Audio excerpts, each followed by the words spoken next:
بسم اللہ الرحمن الرحیم۔ السلام علیکم ورحمۃ اللہ وبرکاتہ۔ اسلام کے میرے پیارے بھائیوں اور بہنوں، آج ہم قرآن مجید کی ایک انتہائی طاقتور اور عبرت انگیز کہانی کی طرف رجوع کرتے ہیں۔ حضرت لوط علیہ السلام کی کہانی، جو حضرت ابراہیم علیہ السلام کے بھتیجے تھے، اور ان کی قوم جو سدوم کے شہروں میں رہتی تھی۔ تو ہمارے ساتھ رہیں۔ حضرت ابراہیم علیہ السلام مصر سے اپنے بھتیجے حضرت لوط علیہ السلام کے ہمراہ نکلے۔ حضرت لوط علیہ السلام الگ ہو کر بحیرہ مردار یعنی بحر لوط کے مغربی کنارے پر واقع شہر سدوم یعنی سدوم پہنچے۔ یہ شہر برائیوں سے بھرا ہوا تھا۔ اس کے باشندے مسافروں کو راستے میں روکتے، لوٹتے اور قتل کر دیتے تھے۔ ان میں ایک اور بڑی برائی عام تھی کہ مرد عورتوں کو چھوڑ کر مردوں سے شہوت پوری کرتے تھے۔ یہ غیر فطری فعل بعد میں سوڈمی کے نام سے مشہور ہوا، جو شہر سدوم کے نام پر رکھا گیا۔ یہ برائی کھلم کھلا اور بے شرمی سے کی جاتی تھی۔ حضرت لوط علیہ السلام کی دعوت۔ ان جرائم اور گناہوں کی انتہا پر اللہ تعالیٰ نے حضرت لوط علیہ السلام کو وحی فرمائی کہ اپنی قوم کو اس بے حیائی سے روکیں، مگر وہ اپنی بدکاریوں میں اس قدر غرق تھے کہ حضرت لوط علیہ السلام کی نصیحتوں کے کانوں پر جوں تک نہ رینگی۔ اپنی غیر فطری خواہشات میں ڈوبے ہوئے وہ اللہ کے عذاب کی تنبیہ پر بھی نہ سنے۔ الٹا انہوں نے دھمکی دی کہ اگر آپ نے یہ تبلیغ جاری رکھی تو ہم آپ کو شہر سے نکال دیں گے۔ اللہ تعالیٰ نے قرآن مجید میں فرمایا، سورۃ الشعراء 160 سے 171، قوم لوط نے رسولوں کو جھٹلایا جب ان کے بھائی لوط نے ان سے کہا، کیا تم اللہ سے نہیں ڈرتے؟ میں تمہارے لیے ایک امانت دار رسول ہوں، بس اللہ سے ڈرو، اس کی اطاعت کرو اور میری بات مانو۔ میں تم سے اس کی کوئی اجرت نہیں مانگتا، میرا اجر صرف رب العالمین کے ذمے ہے۔ کیا تم مردوں کے پاس شہوت کے لیے جاتے ہو اور عورتوں کو چھوڑ دیتے ہو جو اللہ نے تمہارے لیے پیدا کی ہیں؟ بلکہ تم حد سے گزرنے والے لوگ ہو۔ انہوں نے کہا، اے لوط، اگر تم نے باز نہ آیا تو تم نکالے جانے والوں میں سے ہو جاؤ گے۔ آپ نے فرمایا، میں تمہارے اس عمل یعنی بدفعلی سے سخت ناراض اور غصہ میں ہوں۔ اے میرے رب، مجھے اور میرے گھر والوں کو ان کے اعمال سے بچا لے۔ پس ہم نے انہیں اور ان کے گھر والوں کو بچا لیا، سوائے ایک بوڑھی عورت کے یعنی ان کی بیوی کے جو پیچھے رہ گئی۔ حضرت لوط علیہ السلام کی بیوی۔ حضرت لوط علیہ السلام کے دل کو ان کی قوم کے اعمال نے بہت دکھ پہنچایا۔ ان کی بدنامی پورے علاقے میں پھیل گئی تھی، مگر آپ ان کے خلاف جدوجہد کرتے رہے۔ برسوں گزر گئے، آپ اپنی دعوت پر قائم رہے، مگر کوئی فائدہ نہ ہوا۔ صرف آپ کے گھر والوں میں سے چند نے ایمان لایا، اور گھر میں بھی سب نہیں مانے۔ حضرت لوط علیہ السلام کی بیوی حضرت نوح علیہ السلام کی بیوی کی طرح کافر تھیں۔ اللہ تعالیٰ نے فرمایا، سورۃ التحریم 10، اللہ نے کافروں کے لیے مثال بیان کی ہے، نوح کی بیوی اور لوط کی بیوی کی۔ وہ ہمارے دو نیک بندوں کے زیر سایہ تھیں، مگر انہوں نے دونوں نے اپنے شوہروں سے خیانت کی، یعنی ان کی تعلیمات کو جھٹلایا۔ پس وہ دونوں یعنی نوح اور لوط ان کی کوئی مدد نہ کر سکے اللہ کے مقابلے میں، اور کہا گیا، آگ میں داخل ہو جاؤ ان لوگوں کے ساتھ جو داخل ہونے والے ہیں۔ فرشتوں کا حضرت لوط علیہ السلام کے پاس آنا۔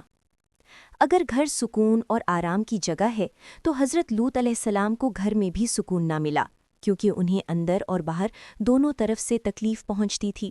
ان کی زندگی مسلسل عذاب تھی، مگر آپ صبر اور استقامت سے اپنی قوم کے ساتھ رہے۔ برس گزرتے گئے، پھر بھی کوئی ایمان نہ لایا۔ الٹا وہ آپ کی بات کا مذاق اڑاتے اور طعنہ دیتے، اگر تم سچے ہو تو اللہ کا عذاب ہم پر لا۔ سورۃ العنکبوت 29۔ مایوسی سے مغلوب ہو کر حضرت لوط علیہ السلام نے اللہ سے دعا کی کہ فتح دے اور فاسقوں کو ہلاک کر دے۔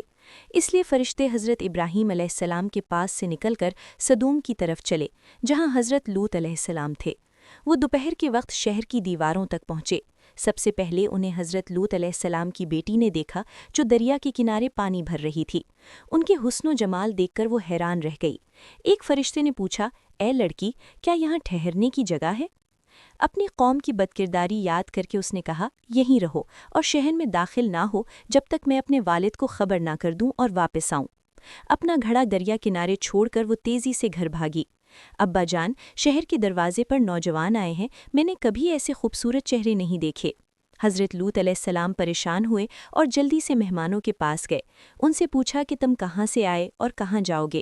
انہوں نے جواب نہ دیا، بلکہ پوچھا کہ کیا ہمیں مہمان بنا سکتے ہیں؟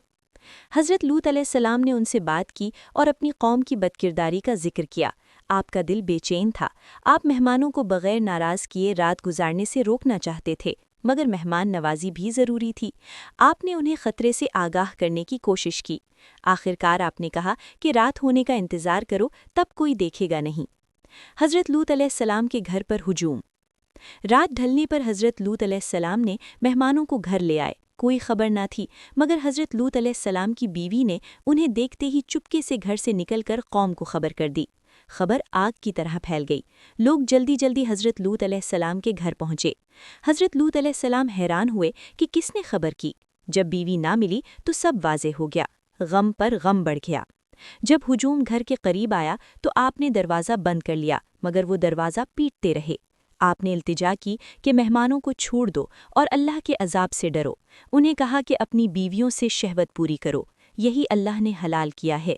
انہوں نے آپ کی مختصر نصیحت سن کر ہنسی کا ہنگامہ کر دیا، شہوت میں اندھے ہو کر دروازہ توڑ دیا۔ حضرت لوط علیہ السلام غصے میں آگ بھڑک اٹھے، مگر ان کے سامنے بے بس تھے۔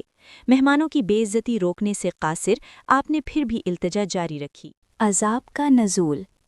اس خوفناک لمحے میں آپ نے دعا کی کہ کاش طاقت ہوتی تو انہیں ہٹا دیتے۔ مہمانوں نے دیکھا کہ آپ بے بس اور غمگین ہیں تو فرمایا، اے لوط، پریشان نہ ہو، ہم فرشتے ہیں اور یہ لوگ تمہیں نقصان نہیں پہنچا سکیں گے۔ یہ سن کر ہجوم خوفزدہ ہو کر بھاگ گیا اور دھمکیاں دیتا چلا گیا۔ فرشتوں نے حضرت لوط علیہ السلام کو خبردار کیا کہ سورج نکلنے سے پہلے گھر والوں سمیت بیوی کے علاوہ نکل جائیں۔ اللہ نے سدوم کی تباہی کا فیصلہ کر دیا تھا۔ زلزلہ آیا، ایسا جیسے کوئی طاقت پورے شہر کو اٹھا کر ایک جھٹکے میں الٹ دیا۔ پتھروں کی آندھی برس پڑی، سب کچھ تباہ ہو گیا، حضرت لوط علیہ السلام کی بیوی بھی۔ سدوم کے بعد حضرت لوط علیہ السلام کی زندگی۔ قوم لوط پر کتاب بند ہو گئی، ان کے شہر اور نام زمین سے مٹ گئے، ان کی یاد بھی ختم ہو گئی۔ کرپشن کی ایک کتاب بند ہوئی۔ حضرت لوط علیہ السلام حضرت ابراہیم علیہ السلام کے پاس گئے، ان سے مل کر قوم کی کہانی سنائی تو معلوم ہوا کہ حضرت ابراہیم علیہ السلام کو پہلے سے خبر تھی۔ پس حضرت لوط علیہ السلام نے بھی اللہ کی طرف دعوت جاری رکھی۔ جیسا کہ حضرت ابراہیم علیہ السلام صبر کرنے والے اور توبہ کرنے والے تھے، دونوں نے اپنا مشن مضبوطی سے تھاما۔ یہ واقعہ قرآن مجید کی روشن آیات سے ثابت ہے اور اللہ کی طرف سے ایک بڑی تنبیہ ہے کہ جب کوئی قوم فحاشی کو معمول بنا لے، حق کا مذاق اڑائے اور اللہ کی ہدایت سے منہ موڑ لے تو الہی انصاف ضرور آتا ہے۔ اللہ ہمیں اس سے پناہ دے اور ہدایت پر قائم رکھے۔ آمین۔